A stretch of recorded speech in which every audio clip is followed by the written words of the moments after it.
So next question. I promise. He's really just throwing us. It's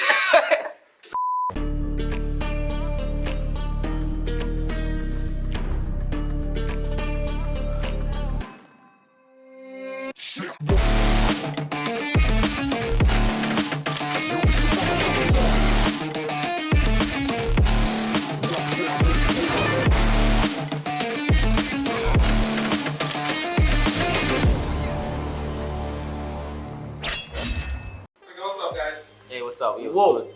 No, he said what's up. Whoa. That's not the reply. Right now. Okay.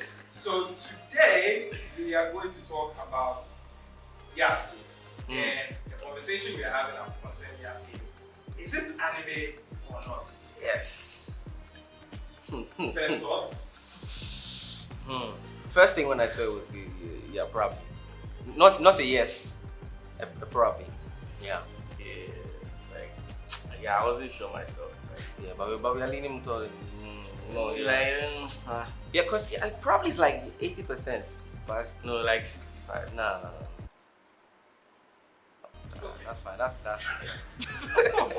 So Netflix has brought out a new show called Yasuke that they've categorized under anime. Now, typically what happens is that there's a whole debate concerning whether Netflix air quotes anime and not anime. Yeah. So we have 5 criteria here that we're going to ask you. And based on that, you will determine whether you think Yasuke is anime or not.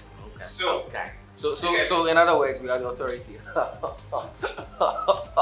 Let's go. Okay. I'll pull up. So production company or who is funding it? Yasuke is by famous studio Mappa. Everybody here knows.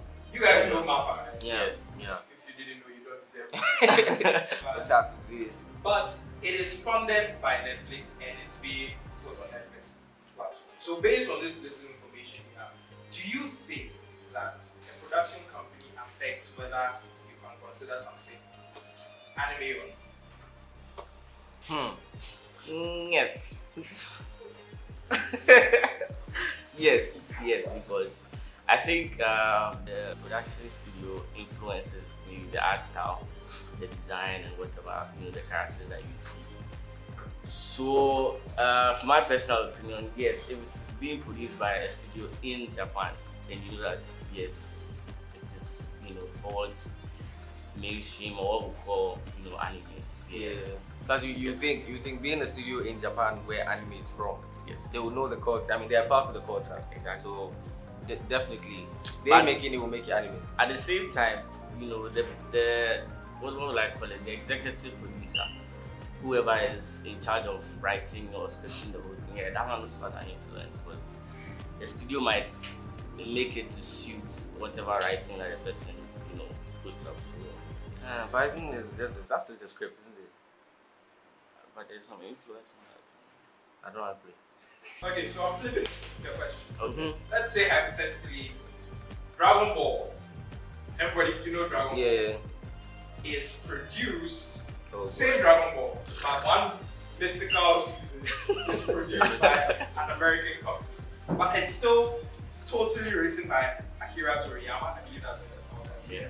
So, is that anime or not? Yeah. It is.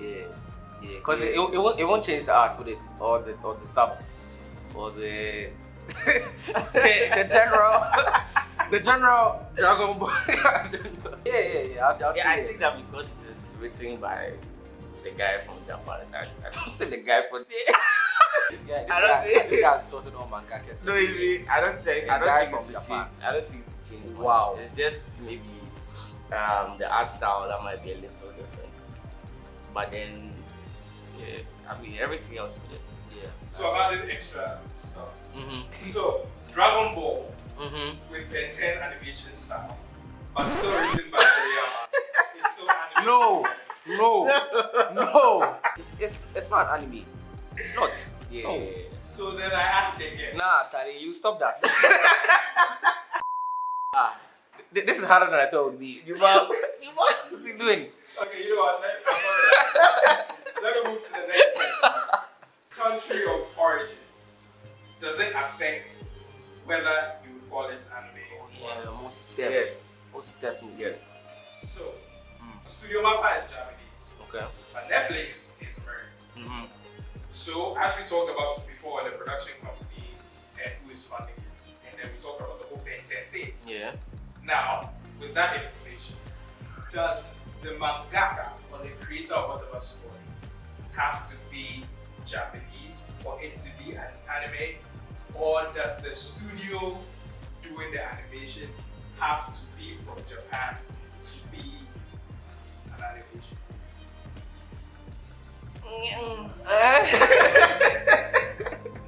Yeah, okay, I think in such a circumstance it would be who knows the culture more. Because I think that anime has to be a lot with Japanese culture. It is precisely Japanese culture that's being portrayed in anime. So even if the writer was from America, but then he's steeped in Japanese culture, he'll be able to make something that the Japanese will relate to as anime. So yeah. So I mean, so if the studio is from Japan, I would like to think that they are Japanese people working in the studio. And so therefore, there are Japanese people making Japanese cartoons called anime. But here's the thing about the studio that is producing and the company that is funding. If the company is funding, they have a certain say on what is being produced, right? So if the company that is funding is not, Japanese, yeah, it means they would like to suit their country. Unless of course they just go like, okay, take the money, do what you do. Yeah. Okay. Yeah. So what I'm gathering from your long talk that the culture or the country of origin greatly influences. So are you saying categorically? Are you saying that it has to be from Japan to be considered anime? I'm saying that we are saying we are saying it has to do with who knows the culture more. That's what I'm saying. Yeah. So, if it is culturally Japanese, but what is culturally Japanese though? Yeah, I nearly said something racist. Oh my god. Okay, so let's move on to the next. Thank you very much. Yes. Hallelujah. Now, we talk about production company. We talk about the country of origin as nuanced and inconclusive. It comes to animation style.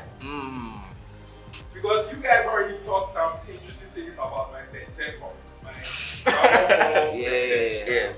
So, am I to presume that the animation style affects whether it is considered anime or not?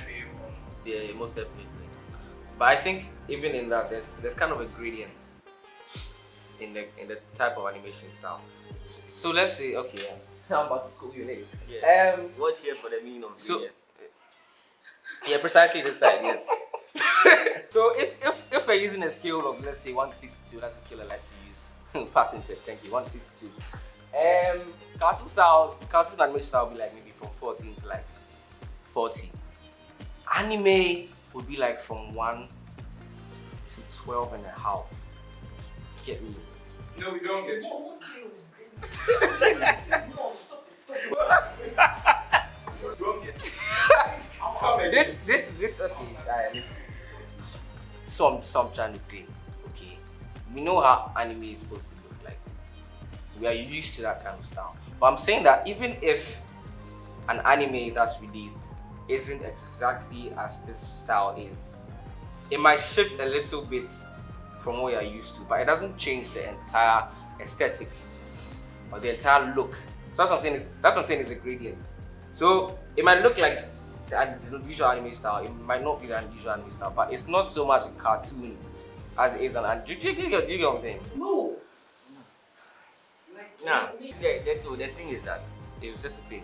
Anime has the way anime looks. It looks like anime is anime. It doesn't work.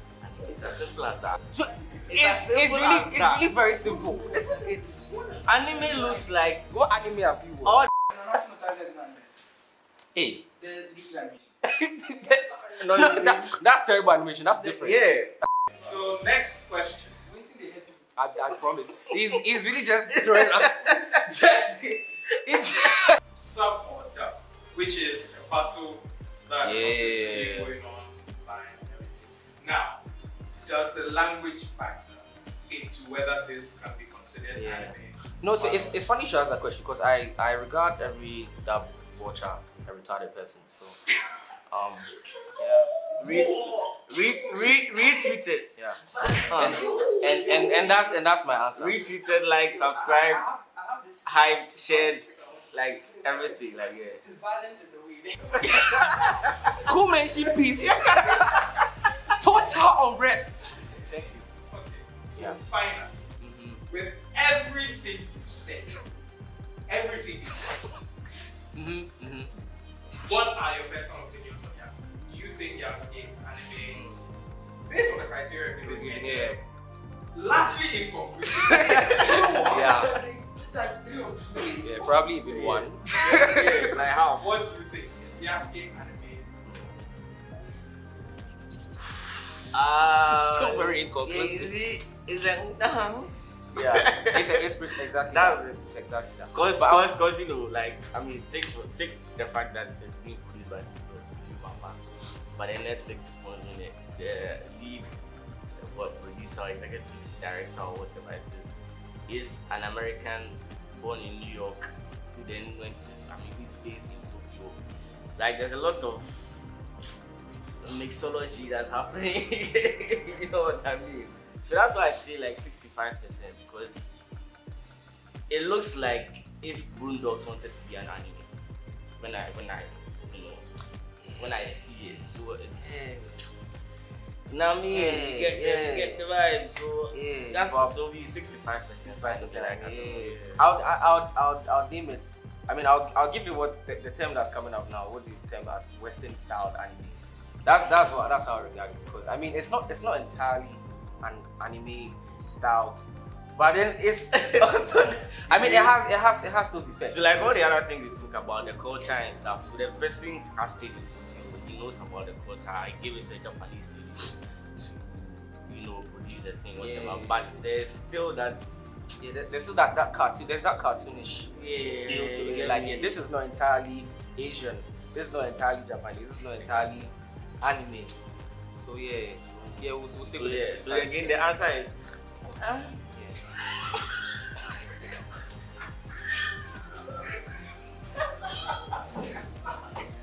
I swear that I cannot reproduce that song. Hey, you can't tell me what to do.